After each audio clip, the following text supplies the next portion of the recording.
Hi, I'm Adriana, and I live in downtown Long Beach in a condo that I own. Behind me, here on my balcony, is a 3 unit, 6 parking lot, multi dwelling complex that's being built on what used to be, for about 15 years, a vacant lot. It sucks that this building is here, and I do not blame anyone for opposing high density because high density sucks. High density does suck. But I am going to show you something that sucks even more. This is a video I took in January 2010 of flooding that took place at the corner right outside my condo building.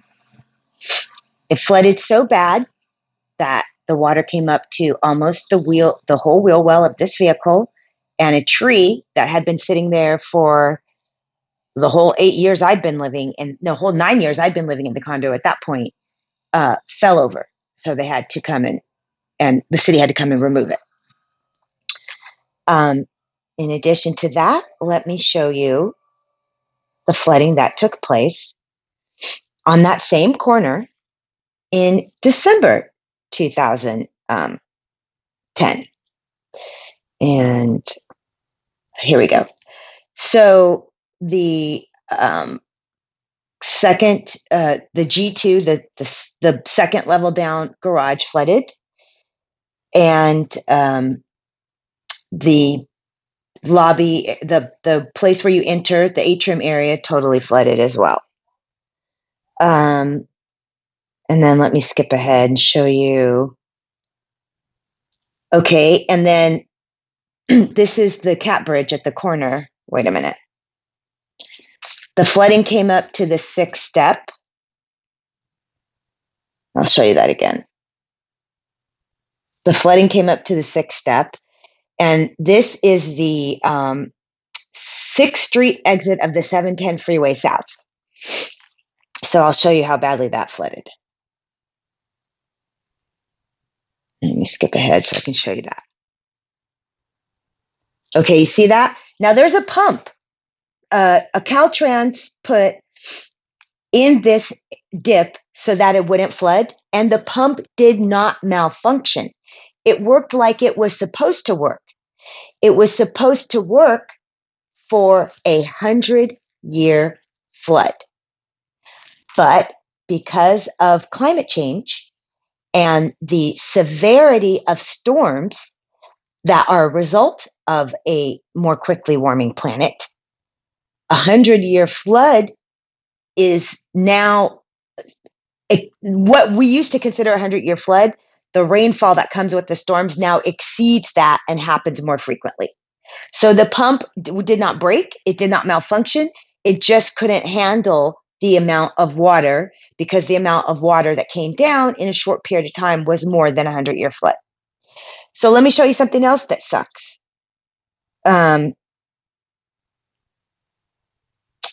The city having to use taxpayer money to upgrade that pump because they know that these storms are going to be more frequent and harsher because of climate change. That is tax money I don't blame the city for spending, but it certainly sucks because that tax money could have been spent on other things. So while high density does suck, this is what sucks even more. So I get that higher density living is necessary. Climate change is not a joke, and society has to live in ways that are sustainable and that have a smaller carbon footprint. I personally had to assist my boyfriend in hoisting his over 300-pound motorcycle onto blocks in our lower level garage to save the motorcycle from being damaged by floodwater, which would not have been insured. I viscerally know from that experience how important it is to do all that is necessary to change society's carbon footprint.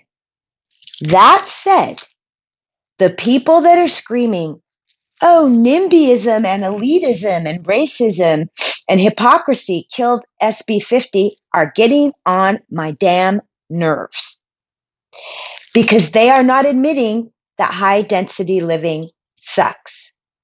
It sucks if that is not what you signed up for. Of course, there are people that are truly going to thrive in a built up hustle and bustle, always people on the street, always activated downtown type area. But if you purposely sought out a single family home in a low density area, then that's not what you signed up for. And high density sucks to you. And to not admit that it sucks and to not admit the ugly truth about SB50 is just disingenuous. Let me show you. This was my sunset view before the building I showed you went up. This right here is the vacant lot. This was my nighttime view before the building went up. This right here is the vacant lot. This is the palm tree that used to be in the vacant lot. I used to watch the wind storms play through the trees, from my balcony. I used to, in winter mornings, not turn on the light in my bedroom because I would just open the blinds and these street lights would illuminate my bedroom enough for me to start my daily routine. Well, now that that building has gone up, those days are over. One. This is the view from my bedroom window now. As you can see, it would be very impractical for me to open the blinds on winter mornings to try to let the street lights illuminate my bedroom because this building is blocking the street lights. Not only that, but the windows pointing out there and the balcony, which you can't see from this view, but is viewable, could look right into my bedroom. So now I will be keeping the blinds closed and I will be expanding my carbon footprint by turning on my bedroom lights on winter mornings. This is the view from my balcony now. I will no longer be seeing sunsets from my balcony because that building will be blocking them. Not only that, but I just used to sit and relax in my living room with the balcony sliding glass door blinds open and just look out onto the park or whatever just to relax. I won't be doing that anymore because those people will be looking right back at me. So for privacy reasons, it's doubtful that I'll be opening the blinds as much as I used to. This is a decrease in the quality of life. This is what density brings. One. My personal lamentations are relatively mild. I already live in a multi-dwelling unit, a condo complex, and this was already a very densely populated area. I certainly can't complain that the previous owner of the vacant lot made a profit by selling the lot and that the person who bought the lot is making a profit by putting a multi-dwelling unit on it. But if I had purchased a home in a low density area, a single family home, and my neighbors were lamenting SB50 and the changes it might bring to the neighborhood, instead of screaming NIMBYism at them, I would show them examples of the seasonal flooding that climate change can bring and explain to them how much more that would suck than any changes that would be brought about by SB50. But I would first acknowledge that the changes brought by SB50 actually would suck. So I'm over here in my vehicle on the east side of Long Beach. And Long Beach is not a low density city by any means, but there are areas of Long Beach that have less density than others. This is a neighborhood with a fairly high average household income.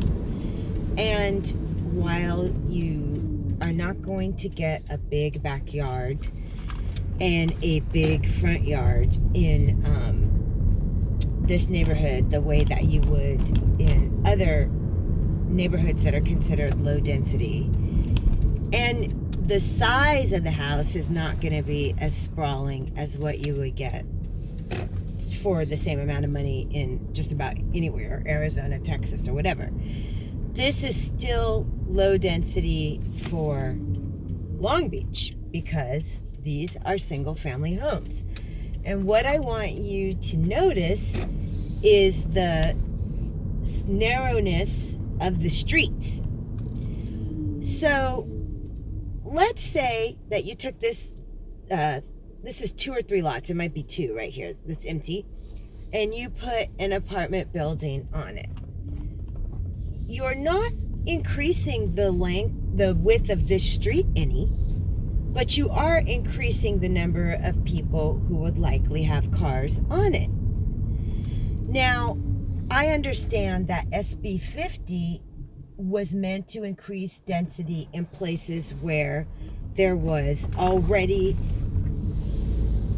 public transportation infrastructure. But nothing about SB50 was going to force the people who moved into those high density homes to use that public transportation. Was there going to be an increase in the gas tax that environmentalists have been asking for, a gas tax that actually reflects the cost in the overall of how much carbon footprint each gallon of gas puts into the environment? No. Was there going to be an increase in the California vehicle registration fee where the amount of miles you drove each year would coordinate to how high your vehicle registration fee was going to be? No. And those are both things that I support. Neither one of those was part of SB50. So while the idea was that you were going to have high density housing near already existing metro stations and bus depots and other forms of public transportation infrastructure, there was nothing that said that the people were going to use it.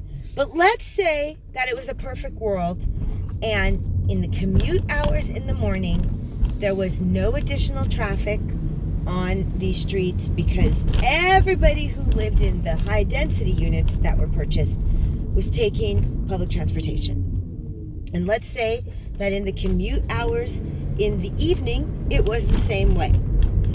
Okay, after you come home from work, you still have to run errands. You still have to go to the grocery store. You still have to take your kid to music lessons. You still have to do this, that, and the other thing. And on the weekend, you still want to go to the park or, go to Costco or do whatever you want to do. So if the streets are not going to be widened, if the park space is not going to be increased, then adding people to the neighborhood more than what the neighborhood was originally planned to accommodate is indeed going to decrease quality of life. Density in areas that weren't built for density is going to make life more sucky. It just is. That is not an excuse to not have high density housing because climate change trumps all of that. But let's be realistic about the complaints of the neighborhoods that are resisting that were resisting SB50. Their statements about how it was going to impact their life are not hokum. They're true. I would also acknowledge the specific ways in which SB50 would suck because of the manner in which it might be implemented. While an increase in density of any kind would certainly constrict our carbon footprint, and this would help combat climate change, which is a good thing. The point of SB50 was to alleviate the affordable housing crisis here in California. Because remember, California does not have a housing crisis. It has an affordable housing crisis. But nothing in SB50 mandated that the type of housing that was going to be built in these higher density areas that SB50 would have created was supposed to be affordable to people who were making less per year than the median annual income. So let me play for you a clip from a caller who's a senior living in Woodland Hills from the KPCC public radio show Air Talk, in which Gavin Newsom was a guest talking about his ex-governor housing plan. DC. Katie, in Toluca Lake. Toluca I Lake. understand this is hitting quite close to home for you. Hi, yeah, thanks for having me on. In our neighborhood, all of our 4-unit 1950s little apartment buildings are being destroyed to put up these big condos, which now we can't afford. I'm a senior. And then, these little units are rent controlled.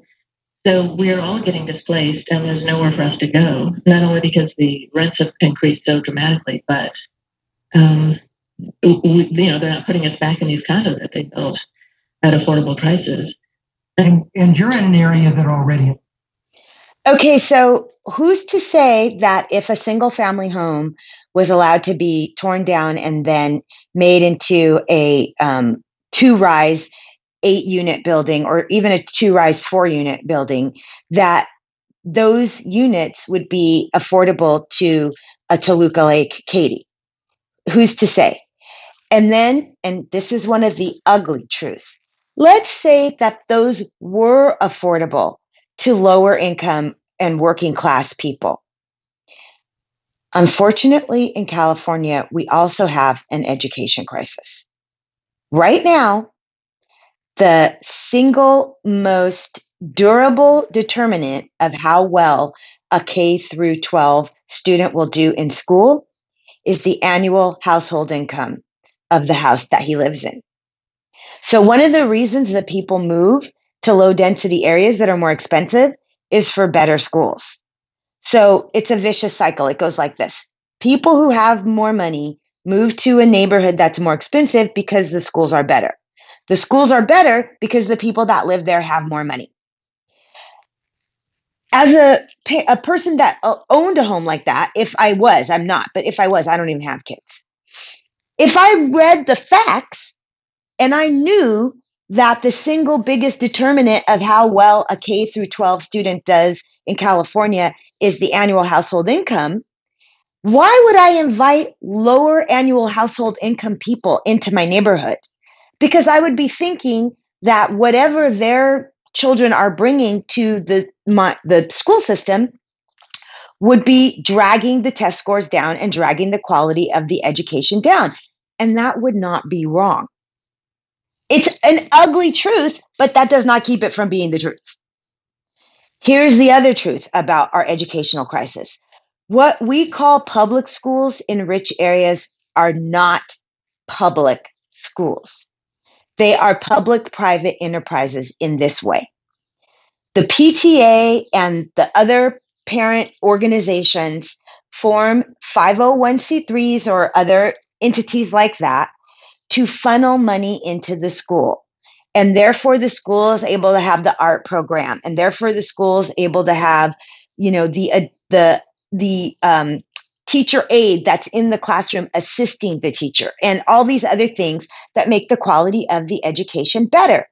But that is dependent, let me repeat this, that is dependent on every parent, every household being able to chuck over 400, 500, 600, whatever the amount is each year for every student that they have in the school system. And it's just accepted, known, it's a norm that when you move to this area and your child goes to this public school, the PTA calls you and says, oh, hey, at this school, typically the parents each give $400 per school per student per year, or you get a letter from the principal saying this is what's normal. And since you have that kind of money, you do that. and the benefits pay off. You've got a public school that's actually quite well funded because the parents are subsidizing it, right? So if you knew that's what was going on, in your mind, why would you say, well, I would like to invite lower income people into the school, people I know can't afford to pay $400 per year per child that they're sending to the school? Because then the dollars that I'm putting in don't go as far because they're actually helping to subsidize the lower income kids that are moving into the neighborhood whose parents can't afford the $400 per student per year to help bolster the school. This is an ugly truth, but that does not keep it from being the truth. So until we fix these concordant problems, these parallel problems, there is always going to be resistance to higher density. And I get it. Doesn't mean higher density is wrong, doesn't mean higher density is not necessary. But it does mean that people should be doing something other than screaming elitism and NIMBYism to those who are resistant.